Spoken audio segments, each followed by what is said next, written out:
Y para mí venir allí es todo un honor, porque para mí ha sido mi escuela, ha sido mi casa, hemos pasado buenos momentos, malos momentos, hemos pasado de todo como en la vida. Y para mí yo siempre lo tengo en el corazón como mi segundo hogar, ¿no? Como mi segunda casa. Sobre todo tanto en el ámbito profesional como en el personal.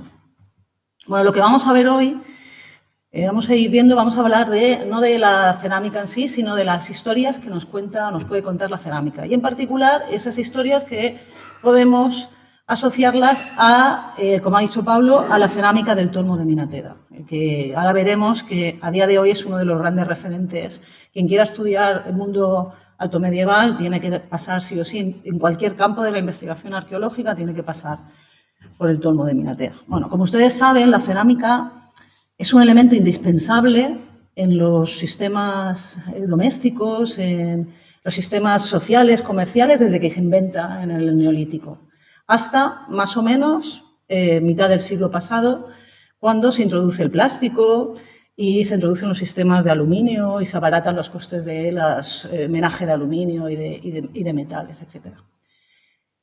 Si lo piensan ustedes bien, yo estoy segura de que ustedes tienen cosas de cerámica en casa, alguna cazuela, todavía tienen elementos. Pero hace 100 años, la mayoría de las cosas donde se guardaban, donde se cocinaban, donde se transportaban las cosas, eran de cerámica. Esta abundancia material y las características físicas de la propia cerámica es lo que hace que en la arqueología sea un elemento indispensable, del que huyen muchos arqueólogos, pero del que te necesitan, ¿vale? Porque al ser un registro tan abundante, que tiene una gran perdurabilidad, y en su estudio de tipologías, el estudio de sus formas, etcétera, es un gran indicador cronológico. La cerámica permite saber de cuándo estamos excavando, qué es lo que estamos excavando, y además te da información sobre sistemas de producción, distribución, consumo, da una gran información. A grandes rasgos, ¿qué podemos saber, ¿no? Además de la cronología? Pues sistemas económicos, sistemas sociales, incluso elementos domésticos, para qué se utilizan las cosas, cómo se cocina, se puede saber cosas de la dieta. Incluso en determinadas culturas que se puede saber cambios culturales. Por ejemplo, cuando llegan las grandes religiones, tanto la cristiana, cuando aparece la cristianización, quedan en algunas cerámicas, quedan símbolos cristianos como marcadores de esa nueva religión que está apareciendo, y lo mismo pasa con la cultura islámica. La arqueología tiene una perspectiva de estudio y enfoca esos estudios desde que nosotros recogemos esas cerámicas en las excavaciones. Luego, cómo enfocamos el estudio puede ser muy diferente. Entonces, si estudiamos las formas de producción, pues podemos ver la forma de producción que lleva a los sistemas económicos, al comercio, al consumo. ¿Vale? Todo eso nos hace que la cerámica y el estudio de la cerámica tengan no solamente implicaciones cronológicas, sino patrones culturales, patrones sociales, o sea, que se puede estudiar desde muchos ámbitos.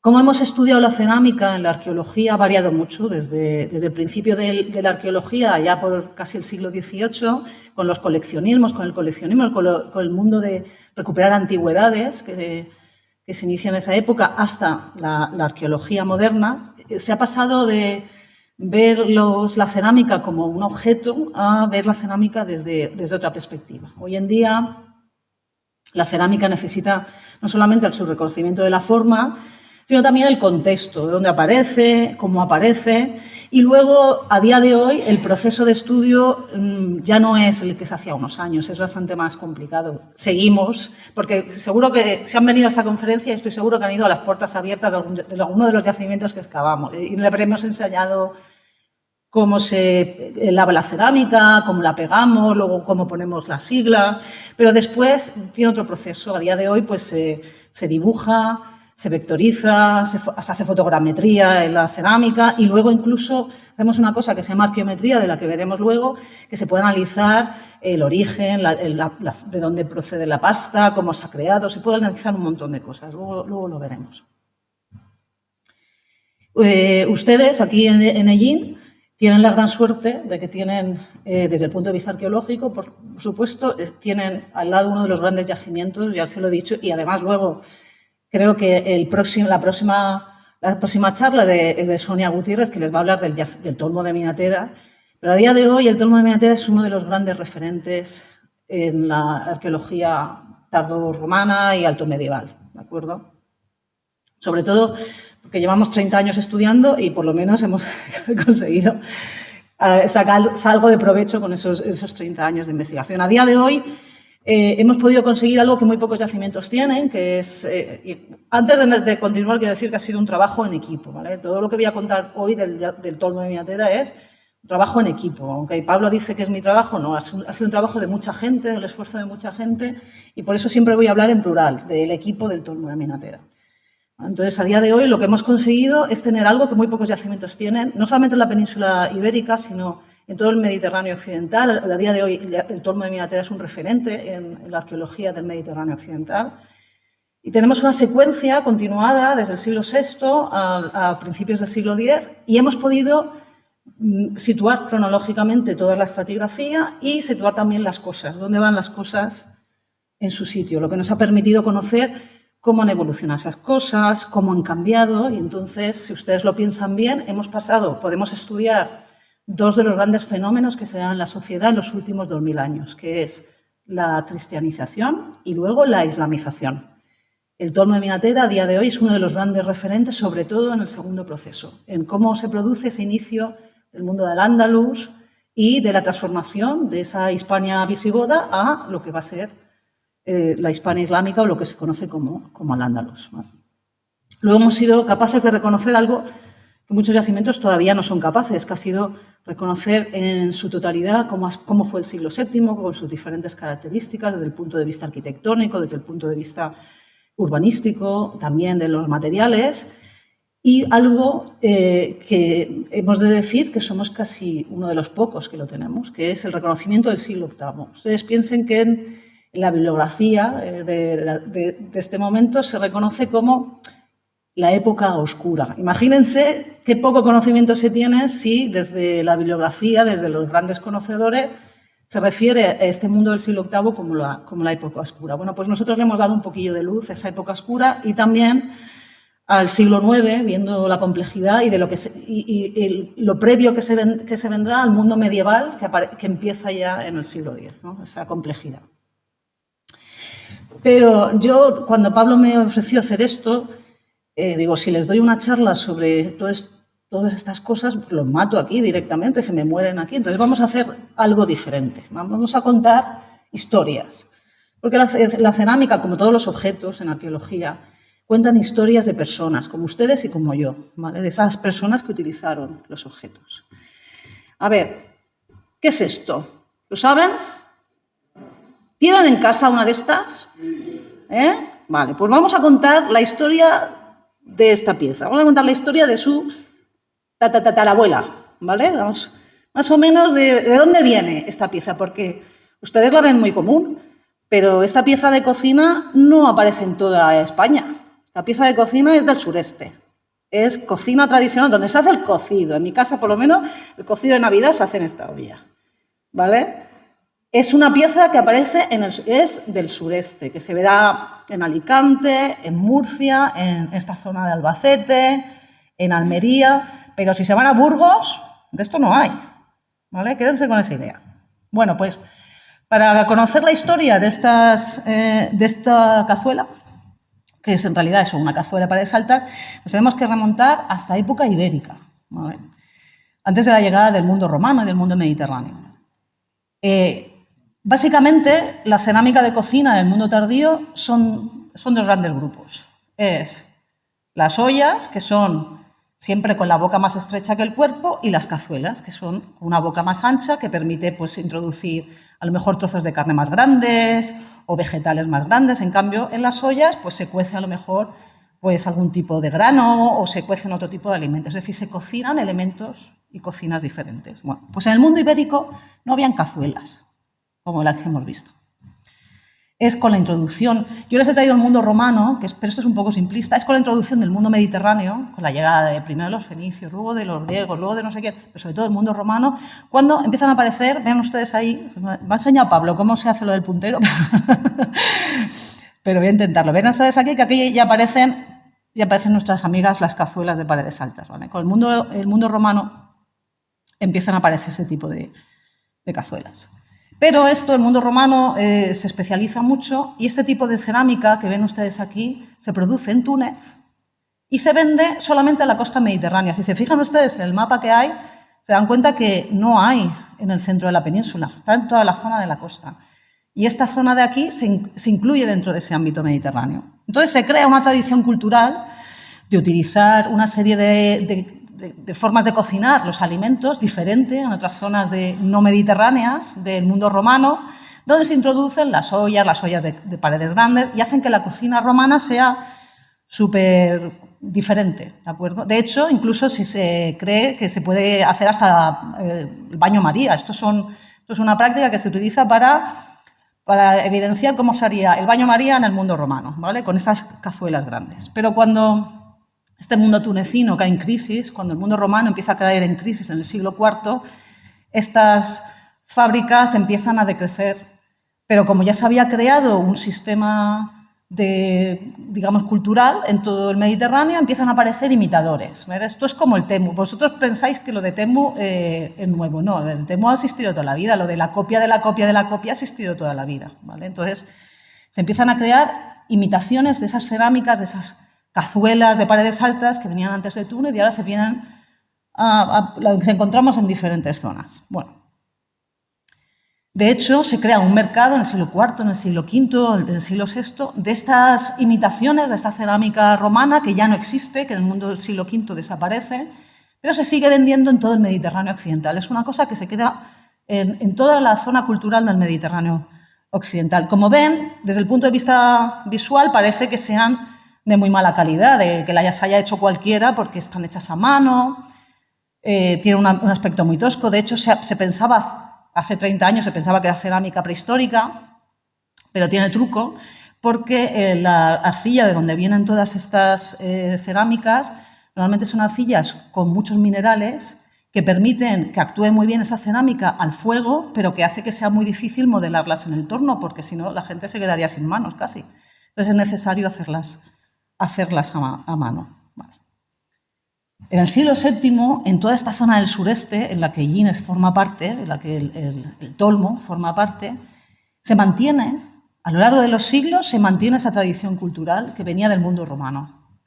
Pero ya se ha desvirtuado un poco. Ustedes saben que cuando la imitación se va imitando, al final se desvirtúa. Y aparecen este tipo de elementos que se llaman las marmitas, ¿vale? En el Tolmo se encuentran y durante mucho tiempo se pensó que esto era el referente del mundo visigodo, ¿vale?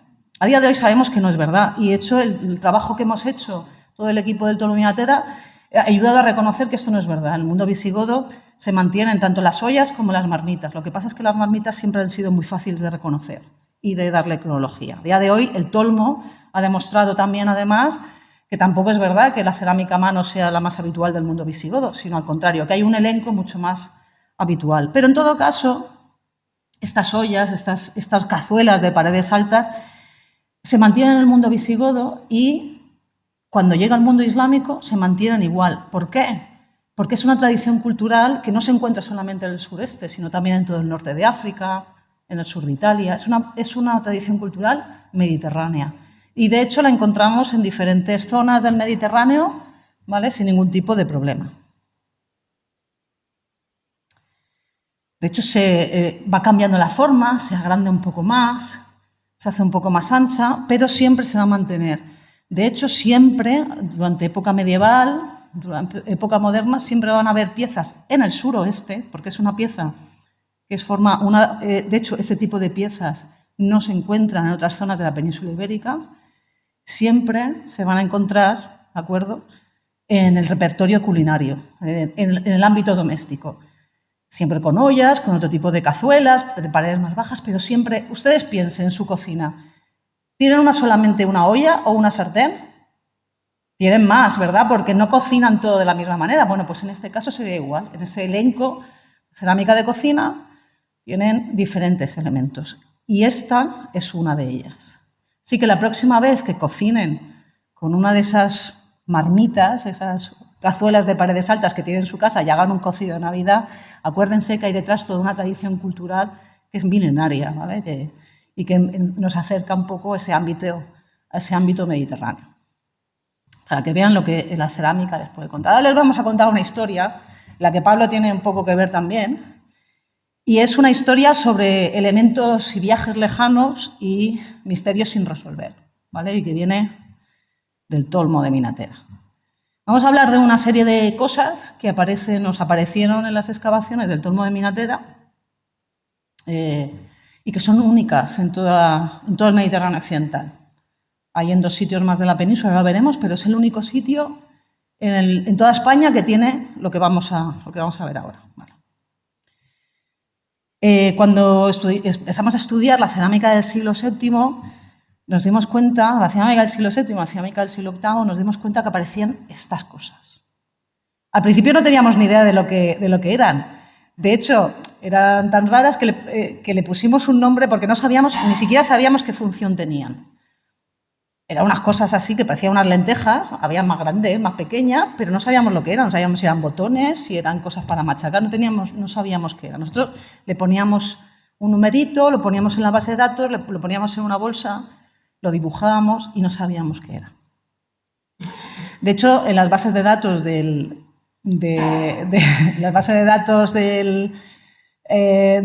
yacimiento, cuando empezamos a ponerle la tipología, como no sabíamos lo que era, nos inventamos un nombre y a día de hoy siguen estando como tapaderas tipo K, porque hoy sabemos ya que es una tapadera, pero no sabemos muy bien de dónde viene.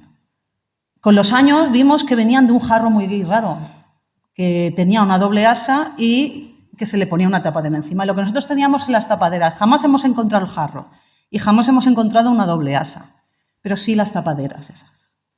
En el Tolmo de Minatera hay 33. A día de hoy, entre 33 y 35, ¿vale? En diferentes niveles. Siempre a partir de la segunda mitad del siglo VII y luego en algunos momentos del VIII y ya cuando no, aunque aparecen en el 9, no son del 9, son sobre todo de la segunda mitad del siglo VII y del VIII. En España solo hay 2 sitios que tengan este tipo de piezas. Uno es Recópolis, en la segunda mitad del siglo VII, y Recópolis es la capital de ese momento, y otro es en Toledo, que casi es también cocapital. Pero la de Toledo ya está asociada a niveles semirales, está asociada en la primera mitad del siglo VIII. El Tolmo tiene 33. ¿Por qué el Tolmo tiene 33? ¿Vale? No tenemos ni idea, se lo digo. Bueno, con los años la investigación está viva y entonces con los años vas añadiéndole elementos y con los años hemos aprendido que deben provenir de un tipo de jarro que imita modelos metálicos. La cerámica siempre imita modelos metálicos porque las piezas buenas, las lujosas, las que valen de verdad siempre son metales.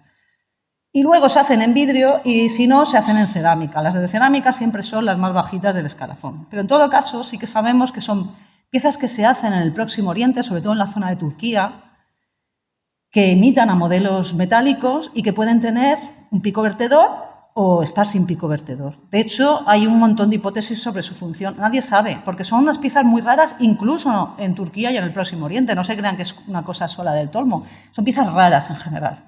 Pero el Tolmo tiene 30.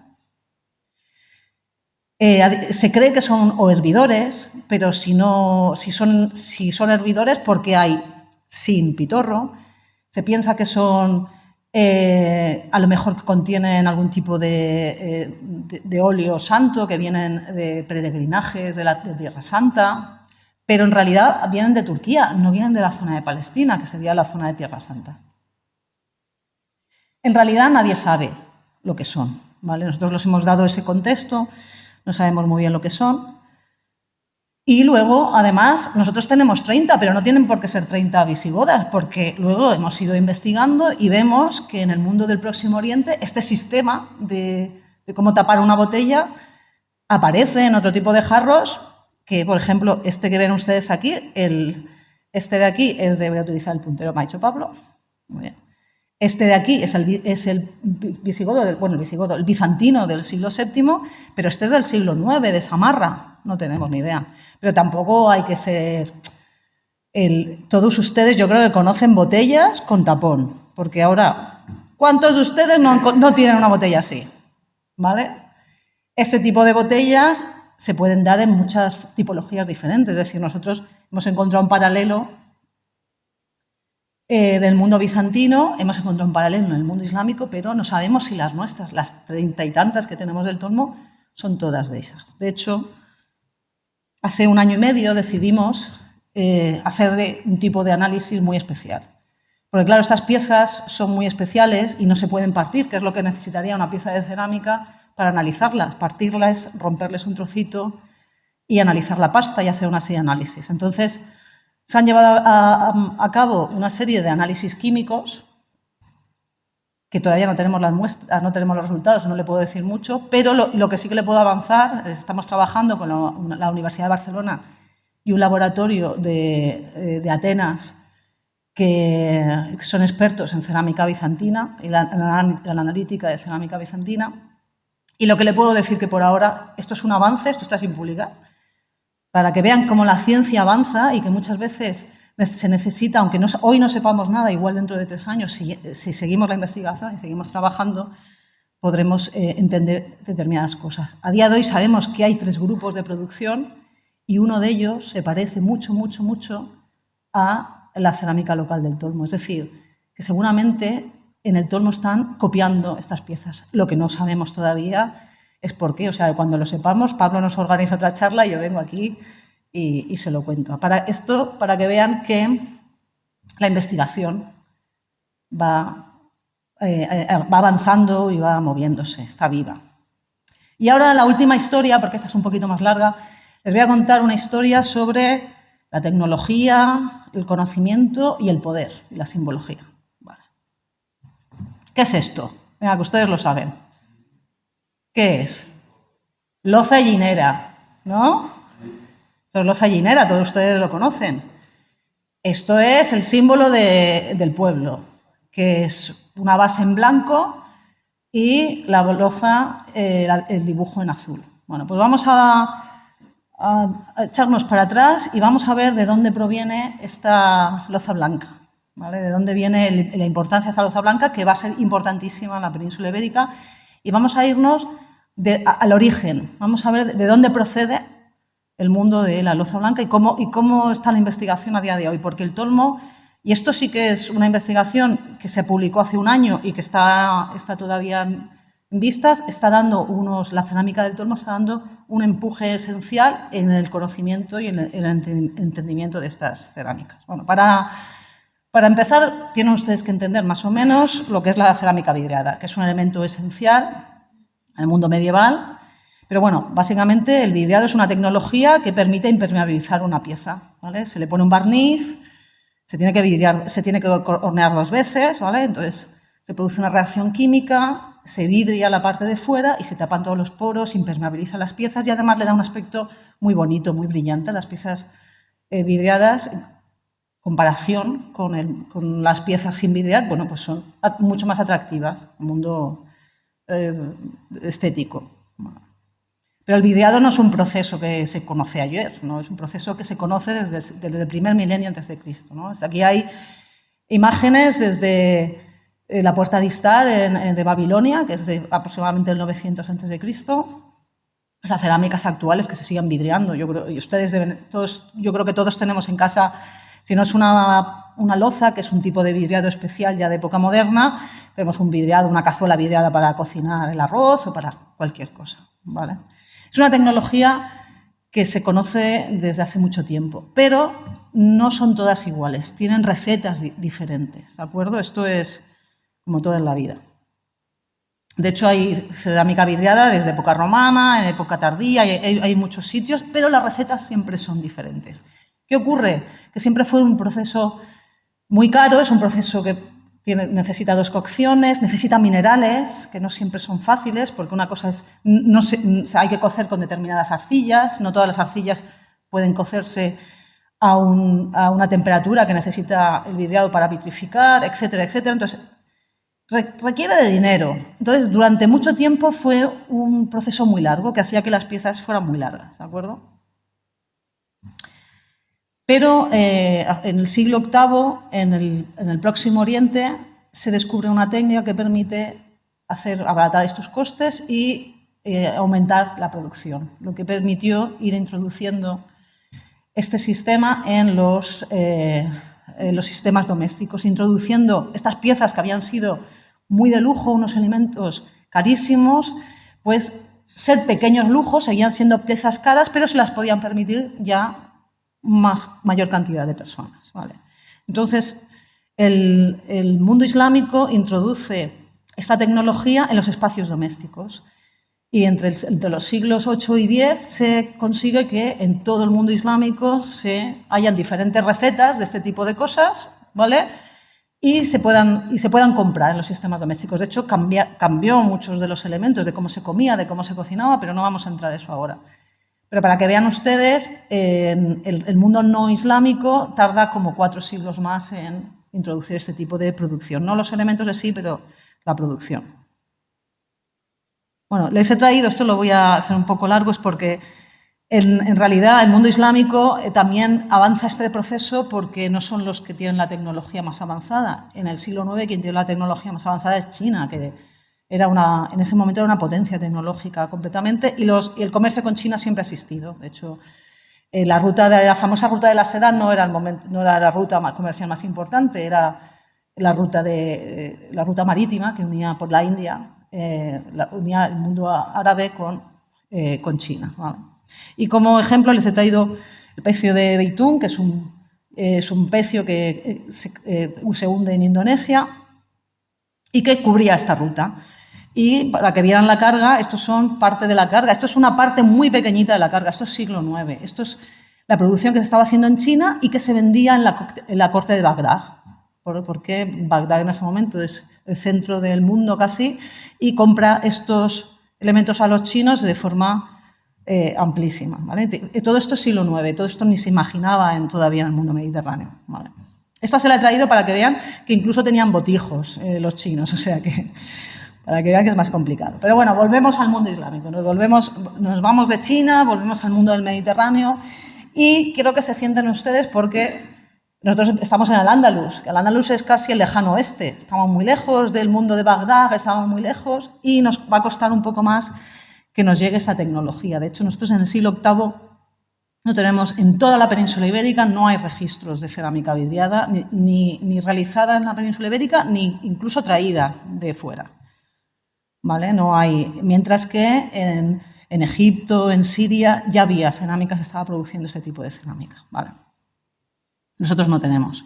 Los primeros vidriados que aparecen en el Al-Ándalus fueron ya a finales del siglo IX. Y durante mucho tiempo, de hecho esto lo hemos estudiado nosotros, se pensó que era Pechina, el centro productor. Bueno, durante mucho tiempo no, hasta casi hace un par de años, y aquí el Tolmo va a tener algo que ver y ahora lo verán. Hasta hace bien poco se pensaba que el primer taller que se dio este tipo de cerámica era en Almería, en un yacimiento que se llama Pechina, ¿no? Almería no se había creado todavía, Almería se crea ya más tarde. Pero en los últimos 10 años nos hemos juntado los arqueólogos y los arqueómetras, los que hacen arqueometría, es decir, los que analizan los materiales, nos dicen la forma física, su composición química, etc. Y se ha podido avanzar un montón, ¿vale? Así que no les voy a hablar mucho de la arqueometría, de esa unión entre arqueólogos y arqueometría, pero sí que les voy a hablar un poco de plomo y no sé qué, porque ustedes tienen que tener en cuenta que para hacer vidriado necesitamos minerales y cada receta diferente de un tipo de vidriado lleva un mineral diferente. Vale. Lo que ha permitido esta unión de químicos y petrógrafos con arqueólogos, pues saber cómo se consiguió la cerámica en Al-Ándalus, ¿vale? Cómo aparece esta cerámica en Al-Ándalus. Ahora llegaremos al turno. Y caracterizar los primeros talleres. Hasta hace un año y pico se pensaba que los únicos talleres que estaban funcionando en Al-Ándalus a finales del siglo IX era Málaga, era Pechina y era Córdoba. Y estos análisis químicos que se hacen a la cerámica permiten conocer la receta de cada uno de esos talleres y, por lo tanto, poder situarlos y poder caracterizarlos. Es como una receta de cocina. También se conoce, ¿vale? Y esto aquí aquí tenemos que hablar de los trabajos de Elena Salinas, que hoy trabaja en el CSIC en Granada y que trabaja con nosotros también en el estudio de las cerámicas vidriadas.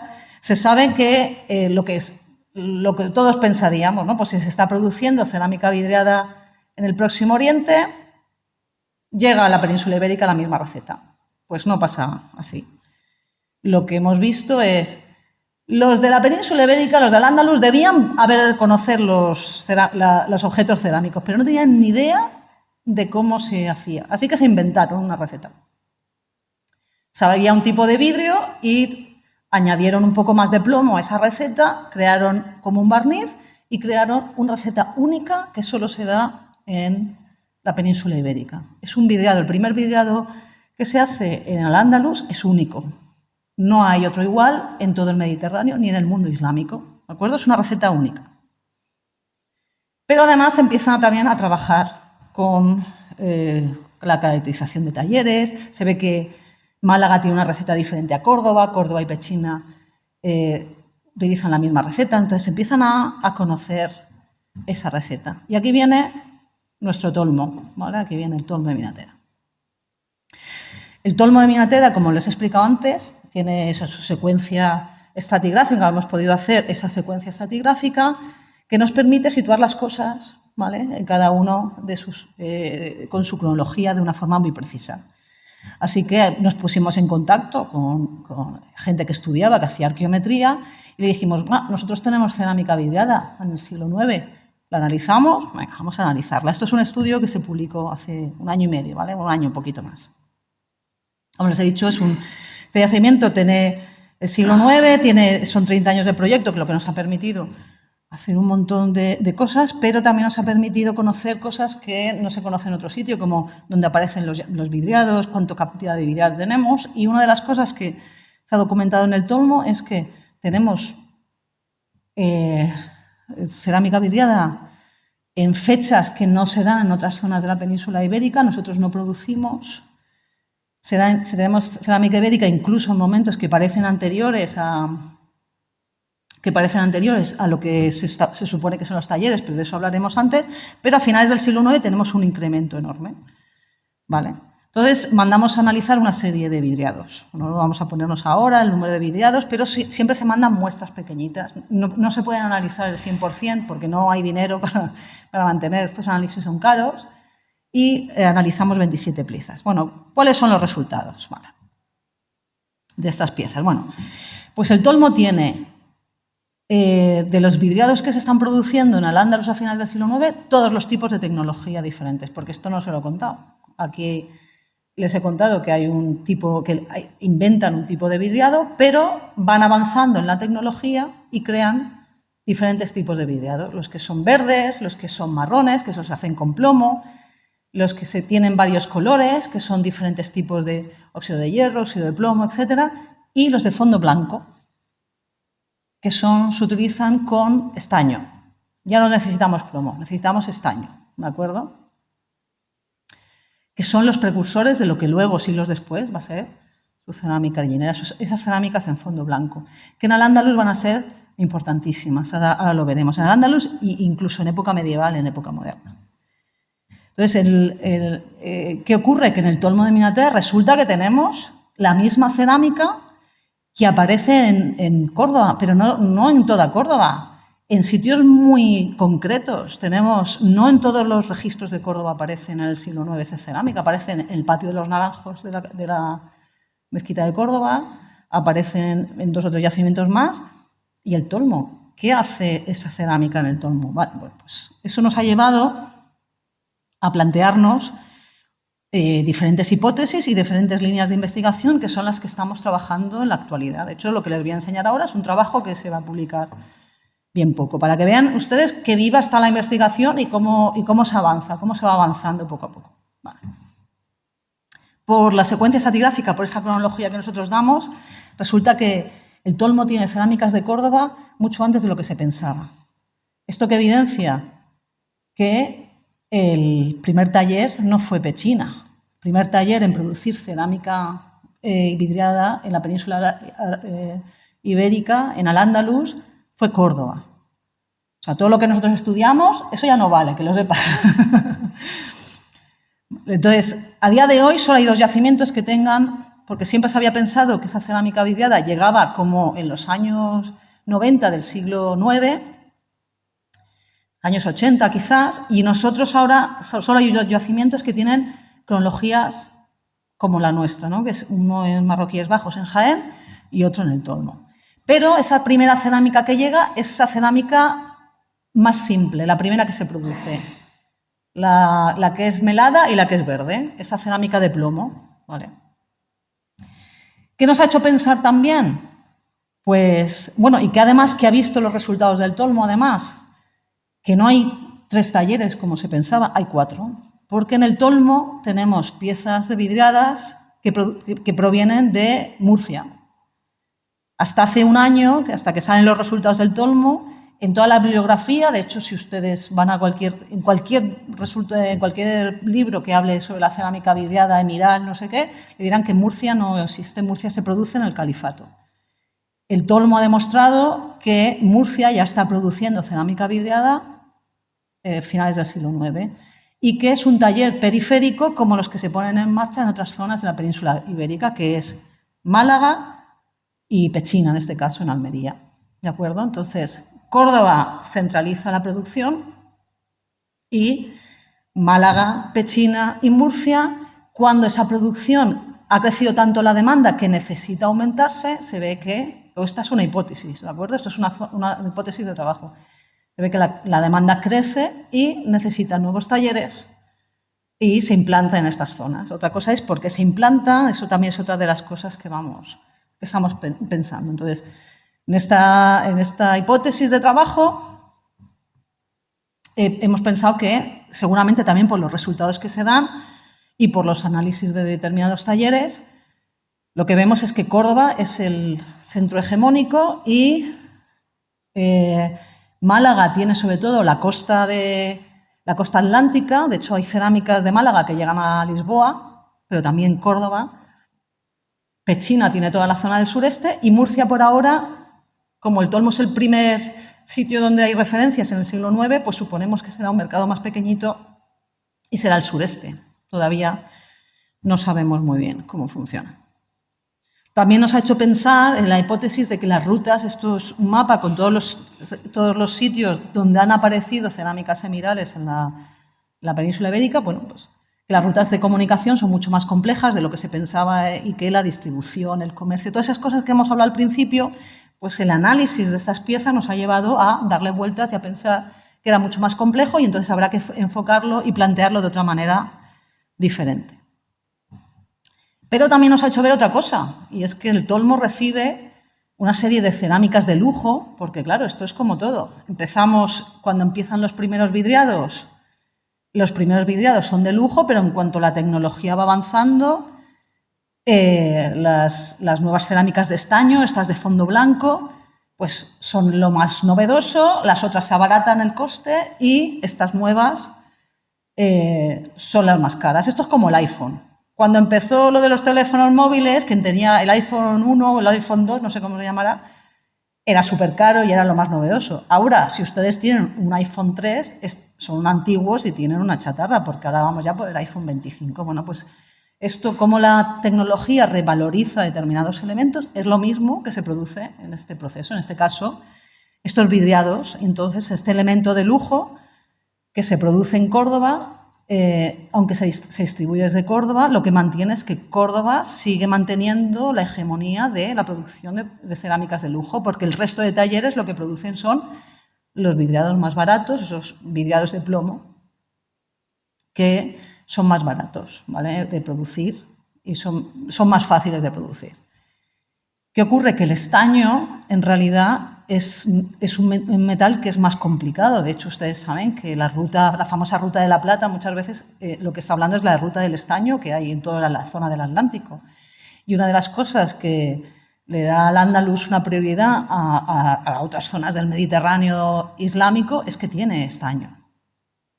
De hecho, el Túnez, que es el mundo de Túnez, el mundo aglaví, que es los grandes rivales de los omeyas del Andalus, no pueden hacer cerámica en fondo blanco porque no tienen estaño. Hacen una imitación con unas sales, pero no pueden.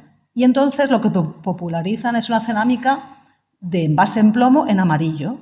Por eso, si ustedes van a Túnez ahora, incluso a Marruecos, no van a encontrar cerámicas de base en blanco como las nuestras, sino cerámicas en base amarilla, ¿vale? Que son las cerámicas que se conocen más habitualmente.